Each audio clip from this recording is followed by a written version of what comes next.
students, welcome back to our class. In this class, today we have to discuss about Business Study Unit 4, Consumer Education and Protection. Now let's discuss about this chapter. In this chapter, we have to discuss about the main important contents. These are consumer rights, exploitation and awareness, the major objectives of the consumer protection and its importance, the following important precautionary measures, and the significance of the consumer education and information. Now let's understand about user and provider.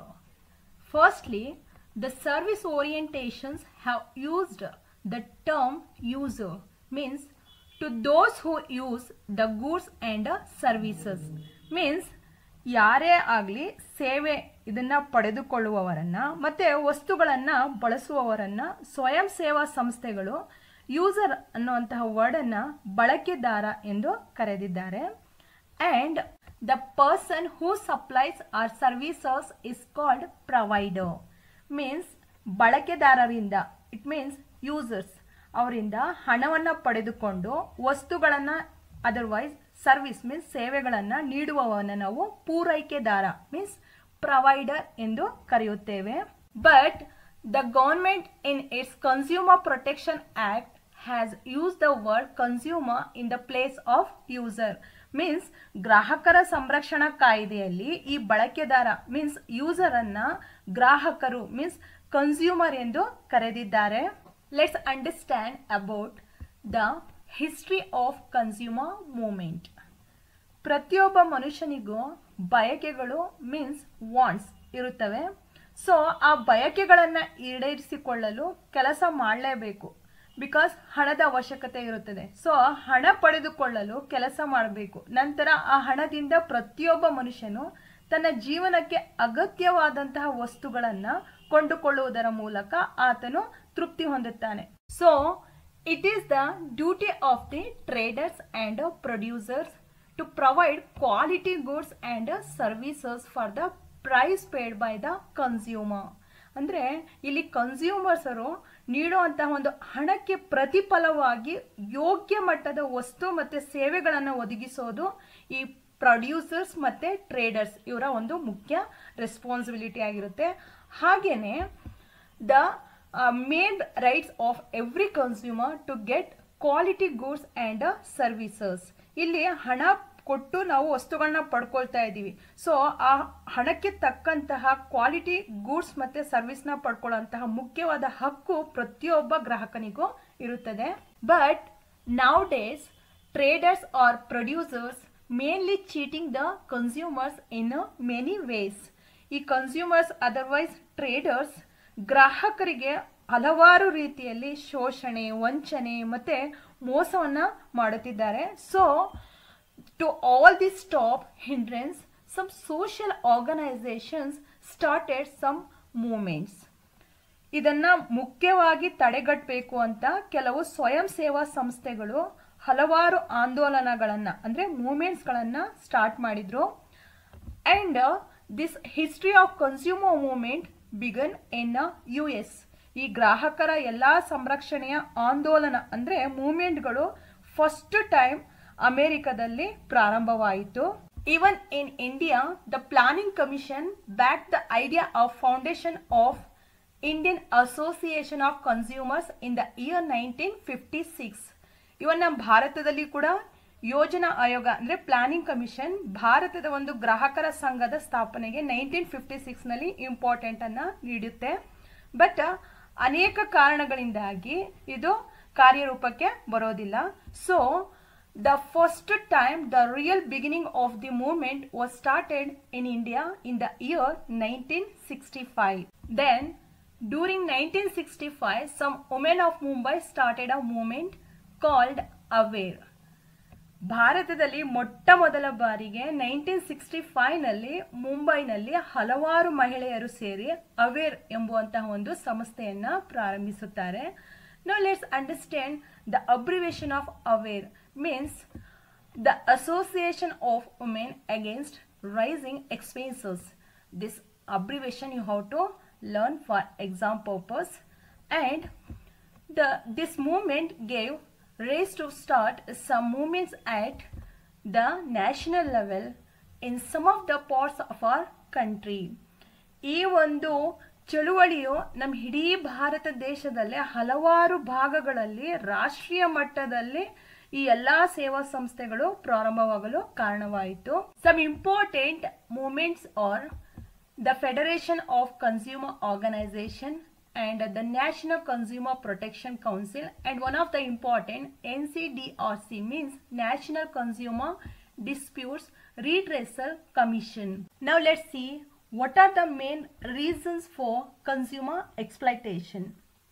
Firstly, during the past, the producers were supplying goods directly to the consumers. ಒಂದು ಹಂತದಲ್ಲಿ ಉತ್ಪಾದಕರು ತಮ್ಮ ಸೇವೆ ಮತ್ತು ಸರಕುಗಳನ್ನು ಗ್ರಾಹಕರಿಗೆ ನೇರವಾಗಿ ತಲುಪಿಸುತ್ತಿದ್ದರು. ನಾವು ಉದಾಹರಣೆಗೆ ನೋಡೋದಾದ್ರೆ ಮಿಲ್ಕ್, ಫ್ರೂಟ್ಸ್ ಆ್ಯಂಡ್ ವೆಜಿಟೇಬಲ್ಸ್. ಇಲ್ಲಿ ಯಾವುದೇ ರೀತಿಯ ಮಧ್ಯವರ್ತಿಗಳು ಮೀನ್ಸ್ ಮಿಡಲ್ ಮ್ಯಾನ್ ಅವರ ಒಂದು ಸಮಸ್ಯೆ ಗ್ರಾಹಕರಿಗೆ ಇರುತ್ತಿರಲಿಲ್ಲ. But when agricultural occupations developed, even it changed the marketing methods. ಒಂದು ಬೇಸಾಯದ ಉದ್ಯಮ ಹಲವಾರು ರೀತಿಗಳಲ್ಲಿ ಬೆಳೀತಾ ಹೋದಂತೆ ಮಾರಾಟ ಮಾಡುವಂತಹ ಒಂದು ವಿಧಾನವೂ ಕೂಡ ಬದಲಾಯಿತು. So the direct transactions between the producers and consumer has almost stopped.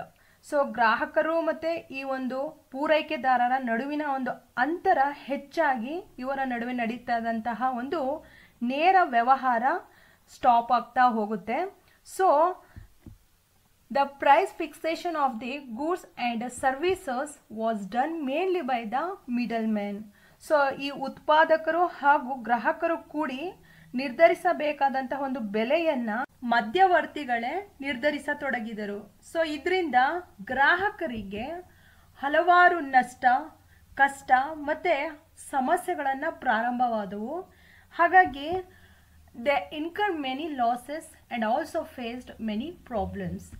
And the development of information technology has led to teleshopping. ಈ ಇನ್ಫಾರ್ಮೇಷನ್ ಟೆಕ್ನಾಲಜಿಯ ಒಂದು ಸ್ಪೀಡ್ ಬೆಳವಣಿಗೆಯಿಂದ ಇಂದು ಮನೆಯಲ್ಲೇ ಕುಳಿತುಕೊಂಡು ನಾವೆಲ್ಲರೂ ಯಾವ ವಸ್ತುಗಳ ಅಗತ್ಯವಿದೆ ಅದನ್ನು ನಾವು ಈಸಿಯಾಗಿ ಪರ್ಚೇಸ್ ಮಾಡ್ಬೋದು. ಸೊ ಈ ಒಂದು ವಿಧಾನವನ್ನು ನಾವು ಟೆಲಿಶಾಪಿಂಗ್ ಎಂದು ಕರೆಯುತ್ತೇವೆ. Now let's understand the meaning of teleshopping. Already ನಿಮಗೆ ಟೆಲಿಶಾಪಿಂಗ್ ಬಗ್ಗೆ ತುಂಬಾ ಇನ್ಫಾರ್ಮೇಷನ್ನ ಗೊತ್ತಿದೆ.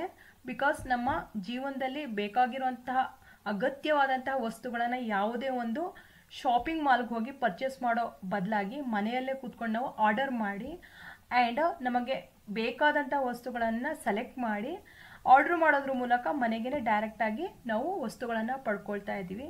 ಆ್ಯಂಡ್ ಆ ನಮ್ಮ ಒಂದು ವಸ್ತುಗಳಿಗೆ ಫಿಕ್ಸ್ಡ್ ರೇಟ್ನ ಕೂಡ ಅಲ್ಲೇ ನಾವು ಡಿಸೈಡ್ ಮಾಡ್ಬೋದು through internet, SMS and telephones ಮೂಲಕ and even television otherwise other medias ಮೂಲಕ ಕೂಡ ನಾವು ಪಡ್ಕೋಬಹುದು.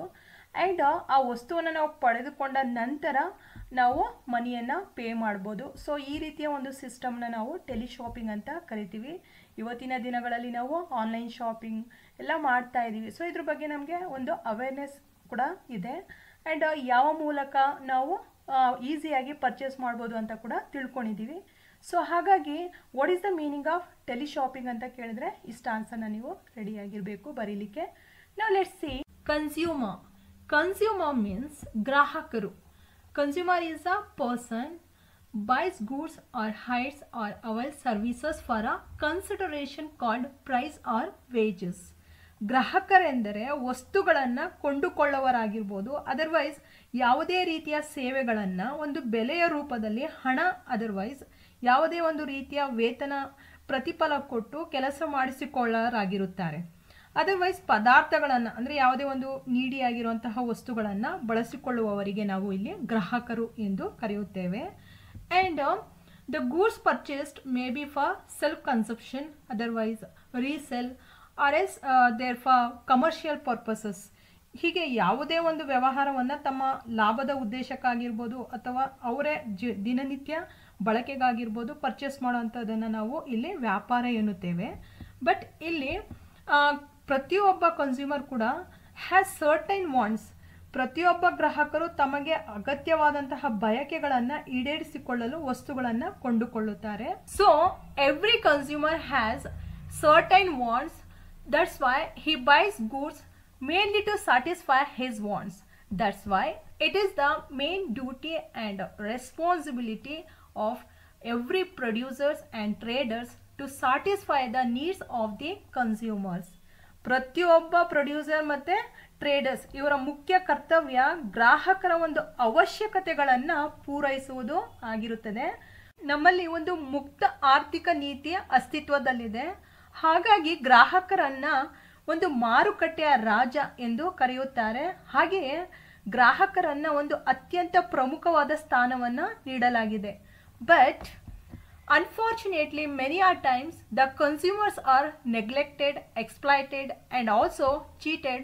By this consumers are suffering heavily. But ಅನೇಕ ಸಂದರ್ಭಗಳಲ್ಲಿ ಮಾರಾಟಗಾರರು ಗ್ರಾಹಕರನ್ನ ನಿರ್ಲಕ್ಷ್ಯ ಮಾಡುವುದಲ್ಲದೆ ಅವರನ್ನು ಶೋಷಿಸುತ್ತಿದ್ದಾರೆ. ಹಾಗೆ ಮೋಸ ಕೂಡ ಮಾಡುತ್ತಿದ್ದಾರೆ. ಕ್ವಾಲಿಟಿ ಫುಡ್ ಮತ್ತು ಗೂಡ್ಸ್ಗಳನ್ನು ಮತ್ತು ಗುಡ್ಸ್ ಸರ್ವಿಸನ್ನು ಕೊಡದೆ ಗ್ರಾಹಕರನ್ನು ಅವರ ಬೆಲೆಗೆ ತಕ್ಕಂತೆ ಅವರಿಗೆ ಯಾವುದೇ ರೀತಿಯ ಕ್ವಾಲಿಟಿ ಫುಡ್ಗಳನ್ನ ಕೊಡ್ತಾ ಇಲ್ಲ. ಸೊ ಈ ರೀತಿ ಗ್ರಾಹಕರು ಮೋಸವನ್ನು ಹೋಗ್ತಾ ಇದ್ದಾರೆ. Let's understand about consumer protection means ಗ್ರಾಹಕರ ರಕ್ಷಣಾ. and it refers to protection to consumers against the exploitation by the producers and traders. It is called consumer protection. ಗ್ರಾಹಕರನ್ನ ಉತ್ಪಾದಕರು, ವ್ಯಾಪಾರಿಗಳು, ಮಧ್ಯವರ್ತಿಗಳ ಶೋಷಣೆಯಿಂದ ರಕ್ಷಿಸಲು ಕೈಗೊಂಡಿರುವಂತಹ ಒಂದು ಕಾರ್ಯಗಳನ್ನು ನಾವು ಇಲ್ಲಿ ಗ್ರಾಹಕರ ರಕ್ಷಣೆ ಎಂದು ಕರೆಯುತ್ತೇವೆ. and there is a great need for consumer protection. ಶೋಷಣೆಯಿಂದ ಮುಕ್ತಗೊಳಿಸಲು ಗ್ರಾಹಕರ ರಕ್ಷಣೆ ತುಂಬಾನೇ ಅಗತ್ಯವಾಗಿದೆ. So safeguard the interest of consumers and consumer rights are assured. So ಹಾಗಾಗಿ ಗ್ರಾಹಕರ ಹಿತಾಸಕ್ತಿಗಳನ್ನು ರಕ್ಷಿಸಲು ಅನೇಕ ಹಕ್ಕುಗಳನ್ನು ಮತ್ತು ಭರವಸೆಗಳನ್ನು ನೀಡಲಾಗಿದೆ. ಈ ಭರವಸೆಗಳನ್ನು ಗ್ರಾಹಕರ ಹಕ್ಕುಗಳು ಎಂದು ನಾವು ಕರೆಯುತ್ತೇವೆ. Consumer protection act. The consumer movements was started by a few people who suffered on account of continuous exploitations by traders. For example, during 1956, some women of Mumbai started a movement called Aware. This example we already discussed in the beginning. ನಿರಂತರವಾದಂತಹ ಶೋಷಣೆಯಿಂದ ಬೇಸತ್ತಂತಹ ಕೆಲವು ಬಳಕೆದಾರರ ಅಸಹಾಯಕತೆಯನ್ನು ಕಂಡು ಗ್ರಾಹಕರ ಪರವಾದಂತಹ ಹೋರಾಟಗಳು, ಚಳುವಳಿಗಳು ಆರಂಭವಾದವು. So such movements brought pressure on the government and alerted it to formulate new acts to safeguard the interests of the consumers. ಈ ರೀತಿಯ ಹಲವಾರು ಒತ್ತಡಗಳಿಂದ ಸರ್ಕಾರ ಎಚ್ಚೆತ್ತುಕೊಂಡು ಗ್ರಾಹಕರ ಪರವಾಗಿ ಹಲವಾರು ಹೊಸ ಕಾಯ್ದೆಗಳನ್ನು ಜಾರಿಗೆ ತಂದಿತು. So in the last 5 decades more than 30 acts have been implemented. ಕಳೆದ 5 ದಶಕಗಳಲ್ಲಿ ಸುಮಾರು 30ಕ್ಕಿಂತ ಹೆಚ್ಚು ಕಾಯ್ದೆಗಳನ್ನು ಜಾರಿಗೆ ತರಲಾಗಿದೆ. For example, essential commodities act, weights and measures act and act against adulteration of food articles. These 3 acts are very important among the 30 acts. So this is very important acts. You have to practice for your exam. Question will also come. And the government of India introduced the Consumer Protection Act in the year 1986. So it is significant step in this directions. World Consumers Day. In the history of the world consumers movement, March 15, 1962 is a very important day. World Consumers Day. On that day, the President John F. Kennedy gave the American consumer the 4 important rights. These are the right to safety, the right to choose, the right to information, and the right to be heard. For this all the reasons, March 15th of every year is celebrated as the World Consumers Day. Now let's see the major objectives of the act. Means ಈ ಒಂದು ಕಾಯ್ದೆಯ ಮುಖ್ಯ ಉದ್ದೇಶಗಳು, otherwise ಅಂಶಗಳ ಬಗ್ಗೆ ತಿಳ್ಕೊಳ್ಳೋಣ. First point is mainly safety and quality. ಗ್ರಾಹಕರ ಒಂದು ಸಂರಕ್ಷಣಾ ಕಾಯ್ದೆಯು ಮುಖ್ಯವಾಗಿ ಸುರಕ್ಷತೆ ಹಾಗೂ ಗುಣಮಟ್ಟಕ್ಕೆ ಮೊದಲ ಆದ್ಯತೆಯನ್ನು ನೀಡುವುದು. And second point, avoiding production and sale of dangerous goods. ಯಾವುದೇ ಒಂದು ರೀತಿಯ ಅಪಾಯಕಾರಿ ವಸ್ತುಗಳ ತಯಾರಿಕೆ ಇಲ್ಲ ಮಾರಾಟವನ್ನು ತಪ್ಪಿಸುವಂಥದ್ದು. And prevention of trade malpractices in the market. ಮಾರುಕಟ್ಟೆಯಲ್ಲಿ ಯಾವುದೇ ರೀತಿಯ ಇಲೀಗಲ್ ವ್ಯವಹಾರ ಪದ್ಧತಿಗಳನ್ನು ನಡೆಯುತ್ತಿದ್ದರೆ ಅದಂತಹ ತಡೆಗಟ್ಟುವುದು. And supervision on quality, weights, measures and price. ಈ ಒಂದು ಗುಣಮಟ್ಟ ಆಗಿರ್ಬೋದು, ಅಳತೆ, ತೂಕ, ಬೆಲೆ, ಹೀಗೆ ಎಲ್ಲದ್ರ ಬಗ್ಗೆನೂ ಹೆಚ್ಚು ಇಂಪಾರ್ಟೆನ್ಸ್ನ ಕೊಡುವುದು. And compensating the consumers in case of any problems arising as a result of trade. ಬಳಕೆದಾರರು ಅಂದರೆ ಕಸ್ಟಮರ್ಸ್ಗಳು ತಾವು ಖರೀದಿಸುವಂತಹ ಯಾವುದೇ ಒಂದು ವಸ್ತು ಆಗಿರ್ಬೋದು, ಅದರ್ವೈಸ್ ಸೇವೆಗಳಿಂದ ಅವ್ರಿಗೆ ಯಾವುದೇ ರೀತಿಯ ತೊಂದರೆಗಳು ಒಳಗಾದಲ್ಲಿ ಅವರಿಗೆ ಸಂಪೂರ್ಣವಾಗಿ ಸೂಕ್ತ ಪರಿಹಾರವನ್ನು ಕೊಡಿಸುವುದು. And creating awareness to the consumers through consumer education. ಗ್ರಾಹಕರ ಶಿಕ್ಷಣ ನೀಡುವ ಮೂಲಕ ಅವರಲ್ಲಿ ಜಾಗೃತಿಯನ್ನು ಮೂಡಿಸುವುದು. ಇವೆಲ್ಲವೂ ಮುಖ್ಯವಾಗಿ ಈ ಆ್ಯಕ್ಟ್ನ ಆಬ್ಜೆಕ್ಟಿವ್ಸ್ಗಳು. And you have to practice for exam. This question will come. What are the important aims of the Consumer Protection Act? Otherwise, mention the important aims of the Consumer Protection Act. They will ask for 3 marks. So you have to practice this question. In total, the major objective of this act is to ensure quality goods and services at very reasonable prices through healthy competition. And the Consumer Protection Act extends to the whole of India and it applies to all goods and services. ಈ ಒಂದು ಕಾಯ್ದೆಯ ಮುಖ್ಯ ಉದ್ದೇಶ ಒಂದು ಯೋಗ್ಯವಾದ ಬೆಲೆಗೆ ಉತ್ತಮ ಗುಣಮಟ್ಟದ ವಸ್ತು ಮತ್ತು ಸೇವೆಗಳನ್ನು ಗ್ರಾಹಕರಿಗೆ ತಲುಪಿಸುವಂತೆ ಮಾಡುವುದೇ ಮುಖ್ಯ ಉದ್ದೇಶವಾಗಿದೆ. ಆ್ಯಂಡ್ ಈ ಒಂದು ಕಾಯ್ದೆಯು ಇಡೀ ಭಾರತದ ಎಲ್ಲ ಪ್ರದೇಶಗಳಿಗೂ ಅನ್ವಯವಾಗುತ್ತದೆ. ಆ್ಯಂಡ್ ನಾವು let's C. The Consumer Protection Act promotes the rights to consumers such as the right to protect against the marketing of goods which are the hazards to life and property of the consumers. ಗ್ರಾಹಕರ ಒಂದು ಜೀವನಕ್ಕೆ ಮತ್ತು ಅವರ ಒಂದು ಆಸಕ್ತಿಗಳಿಗೆ ಯಾವುದೇ ರೀತಿಯ ಅಪಾಯಕಾರಿ ಎನಿಸುವಂತಹ ಸರಕುಗಳನ್ನು ಕಂಪ್ಲೀಟ್ ಆಗಿ ಸಂರಕ್ಷಿಸಿ ಗ್ರಾಹಕರನ್ನು ಅಂತಹ ಒಂದು ಅನಾಹುತ ಆಗುವಂತಹ ವಸ್ತುಗಳನ್ನು ಬಳಸದಂತೆ ಜಾಗೃತಿಯನ್ನು ಮೂಡಿಸುವಂಥದ್ದು. Next one, right to information. Information about the quality, quantity, purity, standard to protect the consumer against unfair trade practices. ಯಾವುದೇ ರೀತಿಯ ಒಂದು ಸರಕುಗಳ ಮತ್ತು ಸೇವೆಗಳ ಗುಣಮಟ್ಟ ಆಗಿರ್ಬೋದು, ಇಲ್ಲ ಒಂದು ಪರಿಶುದ್ಧತೆ, ಬೆಲೆಗಳ ವಿರುದ್ಧ ಮಾಹಿತಿಯನ್ನು ಪಡೆದುಕೊಳ್ಳುವಂತಹ ಹಕ್ಕು. And next one is right to choice. ಯಾವುದೇ ಒಂದು ವಸ್ತುಗಳ ಆಯ್ಕೆಯ ಹಕ್ಕು.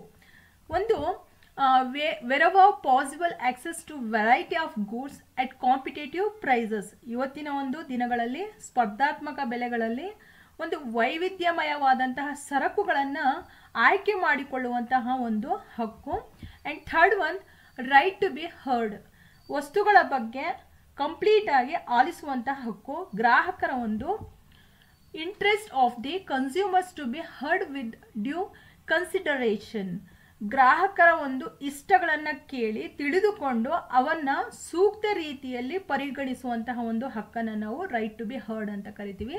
Next, right to seek redressal against the unfair trade practices, otherwise unscrupulous, means immoral exploitation. It means ಒಂದು ಶೋಷಣೆ ವಿರುದ್ಧದ ಪರಿಹಾರ ಕೇಳುವಂತಹ ಒಂದು ಹಕ್ಕು ಇದು. ಆ್ಯಂಡ್ ಗ್ರಾಹಕರಿಗೆ ಯಾವುದೇ ರೀತಿಯಲ್ಲಿ ವಂಚನೆ ಆಗಿರ್ಬೋದು, ಅದರ್ವೈಸ್ ಯಾವುದೇ ರೀತಿಯ ಮೋಸ ಮಾಡುವಂತಹ ಆಚರಣೆಗಳು ಅಸ್ತಿತ್ವದಲ್ಲಿದ್ದರೆ ಅಂತಹ ಒಂದು ವಿಚಾರದ ಬಗ್ಗೆ ವಿರುದ್ಧ ಹಕ್ಕು ಪಡೆಯುವಂತಹದ್ದು. And next one is right to consumer education. The consumer are to be educated about their rights. ಒಂದು ಗ್ರಾಹಕರ ಶಿಕ್ಷಣದ ಹಕ್ಕು. ಈ ಗ್ರಾಹಕರು ಅವರಿಗೆ ಇರುವಂತಹ ಹಕ್ಕುಗಳ ಬಗ್ಗೆ ಸರಿಯಾದ ರೀತಿಯಲ್ಲಿ ತಿಳುವಳಿಕೆ ಪಡೆದುಕೊಳ್ಳುವಂತಹ ಹಕ್ಕು. And next one is right to stop exploitation and right to healthy environment, that is good physical environment to enhance the quality of their life.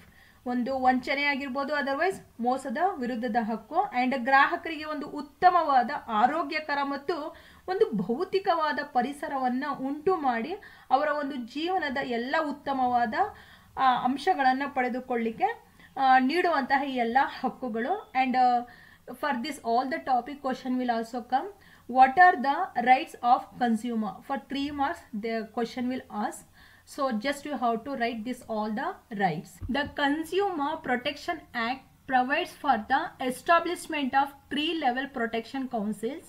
These are Central Protection Council at a national level, the second one State Consumer Protection Council at a state level, then District Consumer Protection Council at a district level. Next, Central Protection Council at national level. Here, jurisdiction and the minister in charge of consumer affairs at central government is the chairman. And the second one, State Consumer Protection Council at a state level. Here, the minister in charge of consumer affairs at the state level. And third one is District Consumer Protection Council at a district level. The district commissioner or else collector is the chairman at the district level. Next, Consumer Disputes Redressal Agencies. The Consumer Protection Act provides for the establishment of consumer disputes redressal agencies. ಗ್ರಾಹಕರ ಸಂರಕ್ಷಣೆ ಕಾಯ್ದೆಯ ಪ್ರಕಾರ ಗ್ರಾಹಕರ ಒಂದು ಸಂರಕ್ಷಣೆಗೆ ಈ ಕೆಳಗಂಡಂತಹ ಕೆಲವೊಂದು ಏಜೆನ್ಸೀಸ್ಗಳನ್ನ ನಿರ್ಮಿಸಲಾಗಿದೆ. These are district forum, state commission and national commission. First one is district forum, means ಜಿಲ್ಲಾ ವೇದಿಕೆ ಅಂತ ಕರೆಯುತ್ತೇವೆ. And there shall be a forum in each district. Then a qualified district judge nominated by the state government presides all over the deliberations, and it entertains the complaints where the value of goods and services is less than 20 lakhs. ಪ್ರತಿಯೊಂದು ಜಿಲ್ಲೆಯಲ್ಲೂ ಒಂದು ಜಿಲ್ಲಾ ವೇದಿಕೆ ಇರುತ್ತದೆ. And ಈ ಜಿಲ್ಲಾ ವೇದಿಕೆಯಲ್ಲಿ ಒಂದು ನ್ಯಾಯಪೀಠಕ್ಕೆ ರಾಜ್ಯದ ಸರ್ಕಾರದಿಂದ ನಾಮಾಂಕಿತಗೊಂಡಿರುವಂತಹ ಒಂದು ಜಿಲ್ಲಾ ನ್ಯಾಯಾಧೀಶರ ಒಂದು ಅರ್ಹತೆ ಉಳ್ಳಂತಹ ವ್ಯಕ್ತಿಯನ್ನು ಅಧ್ಯಕ್ಷರಾಗಿ ಮಾಡಿರುತ್ತಾರೆ. ಆ್ಯಂಡ್ ಈ ವೇದಿಕೆಯಲ್ಲಿ ಒಟ್ಟು 20 ಲಕ್ಷ ರೂಪಾಯಿಗಳಿಗಿಂತ ಹೆಚ್ಚಾಗಿರದ ಗ್ರಾಹಕರ ದೂರುಗಳನ್ನು ತೆಗೆದುಕೊಳ್ಳಲಾಗುತ್ತದೆ. And there shall be 2 members of whom one shall be a woman. ಇದರಲ್ಲಿ ಇಬ್ಬರು ಸದಸ್ಯರಿದ್ದು ಅವರಲ್ಲಿ ಒಬ್ಬರು ಮಹಿಳೆಯರಾಗಿರುತ್ತಾರೆ. and the state commission high court judge is its president. then there shall be 2 other eminent members who have adequate knowledge relating to consumer affairs, and it entertains complaints of exceeding ₹20 lakhs but not more than 1 crore, and it has 2 members, one shall be a woman. ಈ ಆಯೋಗದಲ್ಲಿ ಮುಖ್ಯವಾಗಿ ಹೈಕೋರ್ಟ್ನ ನಿವೃತ್ತ ನ್ಯಾಯಾಧೀಶರಾಗಿರ್ಬೋದು, otherwise at present ಯಾರು ಇರ್ತಾರೆ ಆ ಜಡ್ಜೆ ಅಧ್ಯಕ್ಷರಾಗಿರ್ತಾರೆ. And ಇದರಲ್ಲಿ ಸಾರ್ವಜನಿಕ ಕ್ಷೇತ್ರದಲ್ಲಿ ಸಾಮರ್ಥ್ಯವನ್ನು ಹೊಂದಿರುವಂತಹ ಇಬ್ಬರು ಸದಸ್ಯರಿರುತ್ತಾರೆ, ಅವರಲ್ಲಿ ಒಬ್ಬರು ಮಹಿಳಾ ಸದಸ್ಯರಾಗಿರ್ತಾರೆ. ಆ್ಯಂಡ್ ಈ ಆಯೋಗದಲ್ಲಿ 20 ಲಕ್ಷ ರೂಪಾಯಿಗಳಿಗಿಂತ ಹೆಚ್ಚಾಗಿದ್ದು 1 ಕೋಟಿ ರೂಪಾಯಿಯವರೆಗಿನ ಕೂಡ ಮೌಲ್ಯದ ಗ್ರಾಹಕರ ದೂರುಗಳನ್ನು ತೆಗೆದುಕೊಳ್ಳಲಾಗುತ್ತದೆ. Next one is the national commission. It is headed by a judge of supreme court to be appointed by the central government as a president. then there shall be 4 other members of eminence, integrity and standing.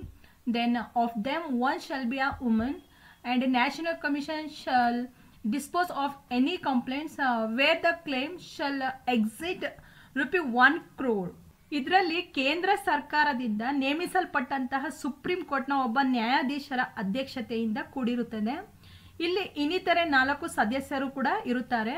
ಇವರು ಸಾರ್ವಜನಿಕ ವ್ಯವಹಾರಗಳಾಗಿರ್ಬೋದು, otherwise ಆಡಳಿತದಲ್ಲಿ ತುಂಬ expert ಆಗಿರೋರಾಗಿರ್ತಾರೆ. ಇವರಲ್ಲಿ ಒಬ್ಬರು ಮಹಿಳಾ ಸದಸ್ಯರು ಇರುತ್ತಾರೆ. And ಇಲ್ಲಿ 1 ಕೋಟಿ ರೂಪಾಯಿಗಿಂತ ಹೆಚ್ಚು ಮೌಲ್ಯದಿಂದ ಕೂಡಿದರೆ ಅಂತಹ ಒಂದು ದೂರುಗಳನ್ನು ಇತ್ಯರ್ಥ ಮಾಡಿಕೊಡಲಾಗುತ್ತದೆ.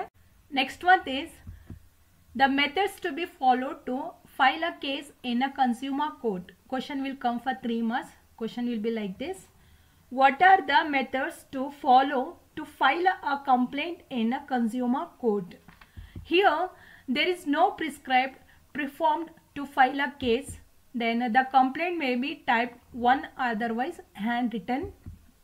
The complaint should include the name of the person in a full address and a telephone number also. Then the person, otherwise organization against whom the complaint is made should be mentioned clearly with all the address. Particulars of the goods by which the loss has incurred and the amount of loss should be specified clearly. ಆ purchase ಮಾಡುವಂತಹ ಟೈಮಲ್ಲಿ ನಮಗೆ ಎಷ್ಟು loss ಆಗಿದೆ ಅಂತ clear ಆಗಿ amount ಕೂಡ mention ಮಾಡಬೇಕು. And the bill or receipt should be enclosed. ನಾವು ಪರ್ಚೇಸ್ ಮಾಡುವಾಗ ಏನು ಅವರು ಒಂದು ಸ್ಲಿಪ್ನ ಕೊಟ್ಟಿರ್ತಾರೆ ಅದನ್ನು ಕೂಡ ನಾವು ಅಟ್ಯಾಚ್ ಮಾಡಬೇಕು. There is no fee otherwise stamp duty for the complaint. ಇಲ್ಲಿ ನಾವು ಕಂಪ್ಲೇಂಟ್ ಮಾಡೋಕ್ಕೆ ಯಾವುದೇ ರೀತಿಯಲ್ಲೂ ಶುಲ್ಕ ಇರೋದಿಲ್ಲ. And no advocate or lawyer is required. ಗ್ರಾಹಕನೇ ನೇರವಾಗಿ ತನ್ನ ದೂರನ್ನು ಅಧ್ಯಕ್ಷರ ಮುಂದೆ ವಾದಿಸಬಹುದು, ಲಾಯರ್ನ ಅವಶ್ಯಕತೆ ಇರೋದಿಲ್ಲ. And the consumer himself can argue. ಅಲ್ಲಿ ಅವರೇನೆ ಆರ್ಗ್ಯೂ ಕೂಡ ಮಾಡಿ ಅವ್ರಿಗೆ ಆಗಿರುವಂಥ ಲಾಸನ್ನು ಕೋರ್ಟ್ನಲ್ಲಿ ವಾದ ಮಾಡೋದ್ರ ಮೂಲಕ ಅವ್ರಿಗೆ ಆಗಿರುವಂಥ ನಷ್ಟನ ಭರಿಸ್ಕೊಳ್ಬೋದು. Okay children, we have to stop our class. This lesson is completed. I hope you all have understood this lesson, and we will continue our classes with the new chapters. Till then, take care.